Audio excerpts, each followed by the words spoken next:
আসসালামু আলাইকুম দর্শক, আপনাদের নিশ্চয় মনে আছে গত ফেব্রুয়ারিতে ঢাকা উত্তর সিটি কর্পোরেশনে যেহেতু মেয়র পদে এই মুহূর্তে কেউ নেই, সেখানে তার বিকল্প হিসেবে প্রশাসক নিয়োগের জন্য স্থানীয় সরকার বিষয়ক উপদেষ্টা আসিফ মাহমুদ সজীব ভুঁইয়া একটি ডিও লেটার দিয়েছিলেন জনপ্রশাসন মন্ত্রণালয়ে, এবং সেই ডিও লেটারটি গণমাধ্যমে ফাঁস হয়েছিল, যেটি নিয়ে তুমুল হইচই হয়েছিল।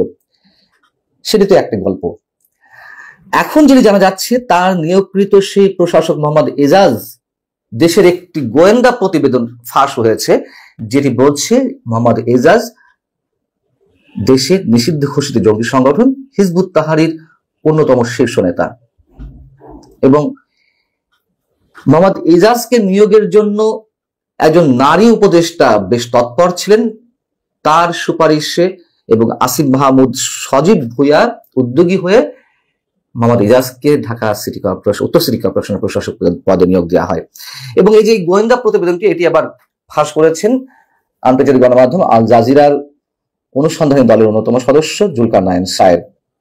যেটি একটু বলতে চাই, এখন দেখবেন যে এই জঙ্গি সংগঠনের শীর্ষ নেতা যারা বিভিন্ন জায়গায় আছে, অভিযোগ রয়েছে, তাদের নিয়ে গণমাধ্যমে তেমন কোনো রিপোর্ট নেই। কেন নেই? মবের ভয়ে। এরই মধ্যে বেশ কয়েকটি গণমাধ্যম মবের শিকার হয়েছে, যেগুলো ভাঙচুর করার জন্য তারা উদ্যোগী হয়েছিলেন। সে যাক, এখন জুলকারনাইন সায়েদ যেটি বলছেন যে বর্তমান অন্তর্বর্তী সরকারের অভ্যন্তরে যেন আরেকটি ছায়া সরকার পরিচালিত হচ্ছে, যার অগ্রভাগে রয়েছেন অন্তত 6 জন ব্যক্তি বেশ সুকৌশল এবং সরকারের ভেতরে প্রবেশ করেছে। মোহাম্মদ এজাজ সম্পর্কে একটি জাতীয় গোয়েন্দা সংস্থা বা স্পেশাল ব্রাঞ্চ পুলিশের তারা যে প্রতিবেদনটি দিয়েছে, যেটি ফাঁস হয়েছে, সেটিতে যা বলা হচ্ছে, মোহাম্মদ এজাজ 2002 সাল থেকে হিজবুত তাহরীর কর্মকাণ্ডের সঙ্গে জড়িয়ে পড়েন এবং কমপক্ষে 2 বার তিনি পুলিশের হাতে আটক হন। ছাত্র জীবনে তিনি ছাত্র শিবিরের সঙ্গে যুক্ত ছিলেন। 2024 সালের 3রা সেপ্টেম্বর স্পেশাল ব্রাঞ্চের একটি রিপোর্ট অনুযায়ী এখানে যা বলা হচ্ছে যে হিজবুত তাহরীর বাংলাদেশের শীর্ষ নেতাদের তালিকায় মোহাম্মদ এজাজের অবস্থান ছিল 5 নম্বরে।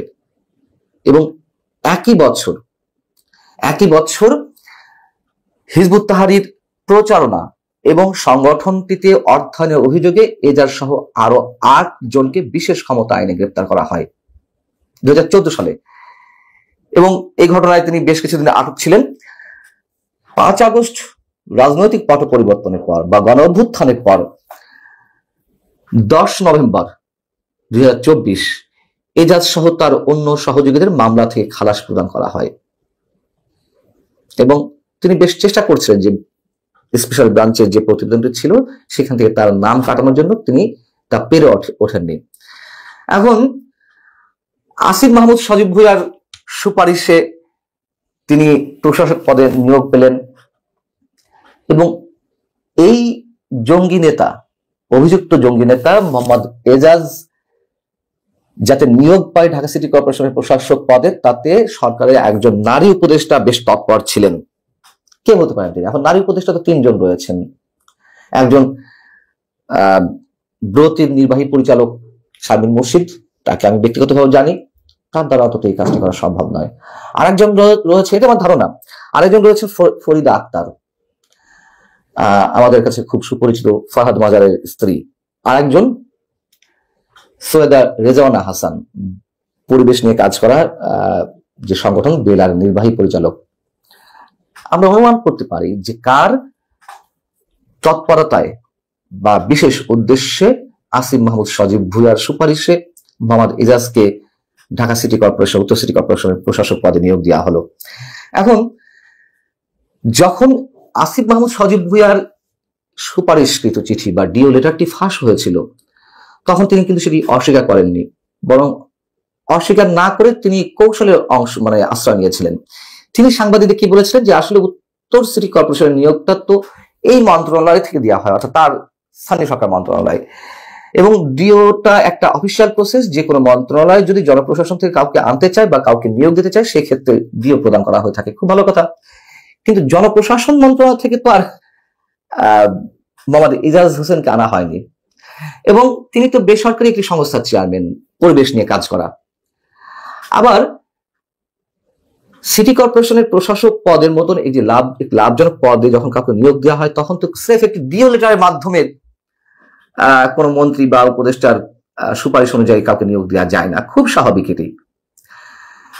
আসিফ মাহমুদ সজীব ভুঁইয়া যে সংবাদ সম্মেলনে তার আত্মপক্ষ সমর্থনের চেষ্টা করছিলেন, তখন একজন সাংবাদিকের প্রশ্ন ছিল যে যখন কোনো উপদেষ্টা বা মন্ত্রী কোনো সুপারিশ করেন, তখন বিষয়টি কোনো মন্ত্রণালয়ের বা অন্য কারো সেটি এড়িয়ে যাওয়ার সুযোগ থাকে কিনা। তিনি বলছেন যে এটি বিধি মোতাবেক হয়েছে। আমার আসলে এই বিষয়ে একটু গ্যাপ রয়েছে। আমি জানতে চাই, বা কেউ যদি পারেন আমাকে জানান, যে বেসরকারি পর্যায়ে একজন ব্যক্তিকে যখন মন্ত্রী নিজের ইচ্ছায় তার মন্ত্রণালয়ের অধীনে কোনো সংস্থার শীর্ষ পদে নিয়োগ দিবেন, সেই ব্যক্তি কিভাবে ওই মন্ত্রী বা উপদেষ্টার যে কোনো অর্ডারের বাইরে যাবেন? সম্ভব না তো। এবং সেই ব্যক্তি ওই মন্ত্রী বা উপদেষ্টার ইচ্ছা অনুযায়ী কাজ করবেন যদি ব্যক্তি ইচ্ছায় নিয়োগ হয়ে থাকে, খুব স্বাভাবিক। সেখানে একজন বেসরকারি পর্যায়ের ব্যক্তিকে কিভাবে সিটি কর্পোরেশনের প্রশাসক পদে নিয়োগ দেওয়া হয়? এবং এই এজাজকে নিয়ে তো বিতর্ক কম নয়। গত কয়েকদিন আগে আরেকটি নিউজ ভাইরাল হয়েছে গাবতলী পশুর হাটে ইজারাদার নিয়োগ নিয়ে। ইজারাদার নিয়োগের জন্য যেই দরপত্র আহ্বান করা হয়, যারা সর্বোচ্চ দরদাতা হবেন তাকে ইজারাদার নিয়োগ দেওয়া হয়, এবং পরপর 3টি প্রক্রিয়ায় 3টি দরপত্রের মাধ্যমে পত্রিকার বিজ্ঞপ্তির মাধ্যমে এটি করা হয়ে থাকে। অর্থাৎ সিটি কর্পোরেশনের টার্গেট অনুযায়ী যে ব্যক্তি বা যে প্রতিষ্ঠান এই জায়গায় টাকা দিতে পারবে তাকে নিয়োগ দেওয়া হয়। আমরা দেখলাম যে সর্বোচ্চ দরদাতা যিনি হয়েছিলেন মোহাম্মদ কফিল উদ্দিন, আরাত মোটরস তার প্রতিষ্ঠানের নাম, তাকে দেওয়া হলো না।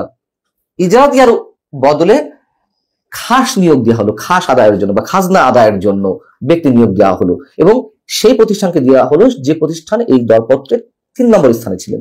এখন যুক্তি হিসেবে নানান বিষয় তুলে ধরা হলো। মোহাম্মদ ইজাজ বললেন যে 1 নম্বর দরদাতা ব্যক্তি তিনি ফ্যাসিবাদের দোসর। এখন এই যে মোহাম্মদ কফিল উদ্দিন, তিনি ফ্যাসিবাদের দোসর হন কিভাবে? তিনি আওয়ামী লীগের সময় বিভিন্ন মামলার আসামি, তিনি বিএনপির স্থানীয় নেতা, এটি সবাই জানে।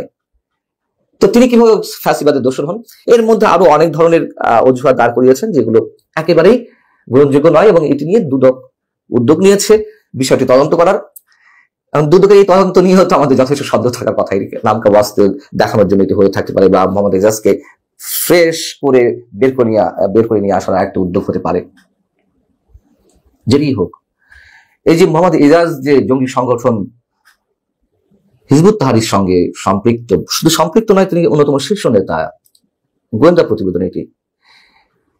আন্তর্জাতিক বিভিন্ন গণমাধ্যমে 5 আগস্টের পর থেকে বাংলাদেশে যে জঙ্গিবাদের উত্থানের একটি মোক্ষম সুযোগ তৈরি হয়েছে, যে রিপোর্টগুলো প্রকাশিত হচ্ছে, এবং 5 আগস্ট অভ্যুত্থানের আগে পরে জেল